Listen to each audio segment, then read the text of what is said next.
Hi everybody, welcome back in my channel. इस channel के through आप इंग्लिश स्टोरीज़ को हिंदी में सुनते हैं। इसके साथ ही इस चैनल पर आपको English speaking, English reading and correct pronunciation of the words बताया जाता है।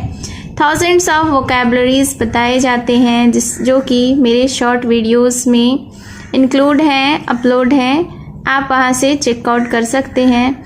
तो सबसे पहले अगर आप इस चैनल पर न्यू हैं तो मेरे चैनल को सब्सक्राइब कर लीजिए, क्योंकि इंफॉर्मेटिव वीडियोस लेकर मैं आती रहती हूँ जिसमें कि आप इंग्लिश सेंटेंसेस का हिंदी में मीनिंग सीखते हैं, अनुवाद सीखते हैं। तो बस इसीलिए मैं फिर से हाजिर हूँ एक इंटरेस्टिंग स्टोरी के साथ, जिसमें कि आप पूरी स्टोरी का हिंदी में अनुवाद सीखेंगे। तो चलिए स्टार्ट करते हैं आज का ये स्टोरी। आज के स्टोरी का टाइटल है ग्रेडी टॉम। ग्रेडी का अर्थ होता है लालची, टॉम लड़के का नाम है, तो इसका अर्थ हुआ लालची Tom.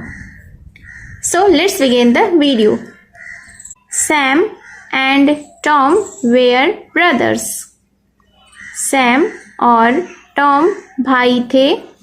There father wanted to share his fortune equally amongst them.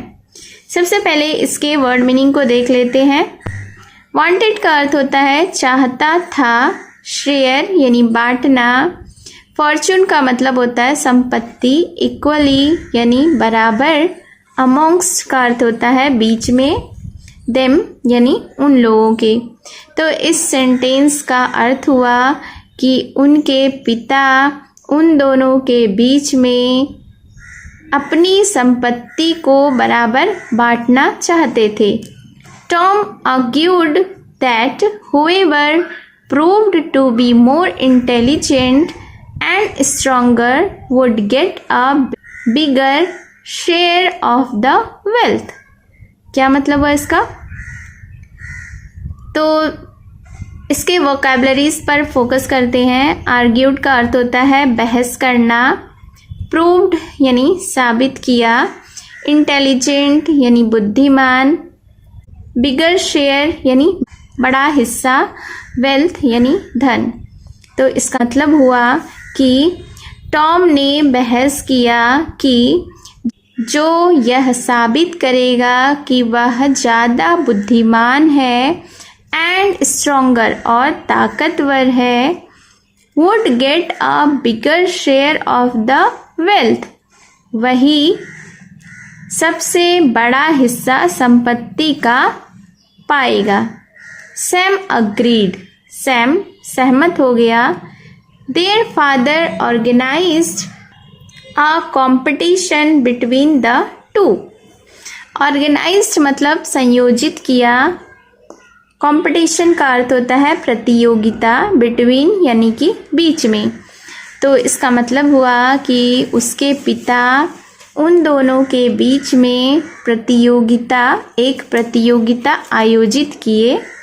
He asked the two sons, उसने अपने दोनों बेटों को कहा, to walk as long as they could. क्या कहा? कि जब तक वे चल सकें चलें। And return home before sunset. Sunset का अर्थ होता है सूर्यास्त, बिफोर यानी कि पहले। और क्या कहा? कि घर वापस आ जाएं सूर्यास्त के पहले। मतलब इस सेंटेंस को हम लोग फिर से देखते हैं कि उसके पिता ने दोनों बेटों से कहा कि जब तक वे चल सकें चलें और सूर्यास्त के पहले घर लौट आएं। The wealth would be divided in proportion of the distance covered। Divided का अर्थ होता है बांटना, प्रोपोर्शन यानी कि अनुपात, डिस्टेंस कवर्ड यानी तय की गई दूरी। तो इसका मतलब हुआ कि धन डिवाइड होगा यानी बांटा जाएगा किसमें? तय की गई दूरी के अनुपात में। The following day, Sam and Tom set out to walk। Following day का हुआ अगले दिन। तो अगले दिन सैम और टॉम दोनों वॉक के लिए यानी पैदल चलने के लिए निकले। सैम वॉकड स्टेडली, स्टेडली यानी कि तेजी से। सैम तेजी से चलने लगा यानी चला। While Tom broke into a sprint, जबकि टॉम तेजी से दौड़ने लगा। Sam decided to turn back for home at noon so as to reach home on time. Sam ने यह निर्णय किया, डिसाइडेड यानी निर्णय किया, टर्न बैक यानी वापसी, नून का अर्थ होता है दोपहर। तो इसका अर्थ हुआ कि सैम ने यह डिसाइड किया, यह निर्णय लिया। क्या निर्णय लिया? घर वापसी का दोपहर के समय, ताकि वह समय पर घर पहुंच सके। Tom did not attempt to return home even after mid noon, जबकि टॉम ने, अटेम्प्ट का अर्थ होता है कोशिश करना, इवन आफ्टर मिड नून यानी दोपहर के बाद भी, मिड नून का अर्थ होता है दोपहर, इवन आफ्टर यानी इसके बाद भी। तो इसका अर्थ हुआ कि टॉम ने कोई कोशिश नहीं की दोपहर के बाद भी घर लौटने की। He walked twice as long as Sam and could not even make it halfway home as the sun started to set. वह सैम से दोगुनी दूरी तक चला गया और अभी आधे घर तक भी नहीं पहुंच पाया था कि सूरज डूबने लगा। He lost the race. उसने दौड़ खो दिया, यानी लॉस्ट का अर्थ होता है खोना, रेस का अर्थ होता है दौड़।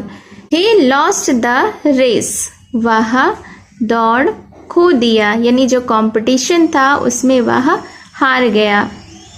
तो ज़्यादा ग्रेडी, ज़्यादा लालची नहीं होना चाहिए, क्योंकि टॉम ज़्यादा धन पाने की चाहत में वह अपना कंपटीशन, जो प्रतियोगिता था, उसे ही वह खो दिया, वह उसमें सफल नहीं हो सका। So this was the story. I hope you have enjoyed the story. आपको ये स्टोरी कैसी लगी कमेंट करके ज़रूर बताएं। तो मिलती हूँ मैं फिर से एक न्यू इंटरेस्टिंग स्टोरी के साथ। Till then take care and bye bye.